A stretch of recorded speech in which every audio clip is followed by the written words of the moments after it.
Hi வணக்கமுங்க. காத்து வாக்கில் ஒரு பேச்சு யூடியூப் சேனலுக்கு உங்களை அன்புடன் வரவேற்கிறேன். இன்றைக்கி நாம் பேச போகிற தலைப்பு வெளிநாட்டு பறவைகள். தமிழகத்திற்கு வெளிநாட்டு பறவைகள் வலசை வருவது பற்றி பல இலக்கிய நூல்களில் செய்திகள் வந்துள்ளன. ஏறத்தாழ 1500 வருடங்களுக்கு முன்பு வாழ்ந்த சக்தி முத்த புலவர் நாராய் நாராய் செங்கால் நாராய் என்னும் பாடலை எழுதியுள்ளார். அப்பாடலில் உள்ள ஒரு வரிகள் தென்திசை குமரி ஆடி வடதிசைக்கு ஏகுவீர் ஆயின் என்னும் வரிகள் பறவைகள் வலசை வந்த செய்தியை குறிக்கிறது.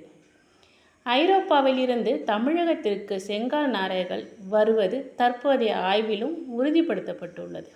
வெளிநாட்டு பறவைகளுக்கும் புகலிடமாக திகழ்கிறது நம் தமிழ்நாடு. வாழ்க நம் தமிழ்நாடு, வளர்க நம் தேசம். நான் பேசின வீடியோ உங்களுக்கு பிடிச்சிருந்தா லைக் பண்ணுங்கள், ஷேர் பண்ணுங்கள். பிடிச்சிருந்தா நம்ம சேனலை சப்ஸ்கிரைப் பண்ணுங்கள். தேங்க்யூ.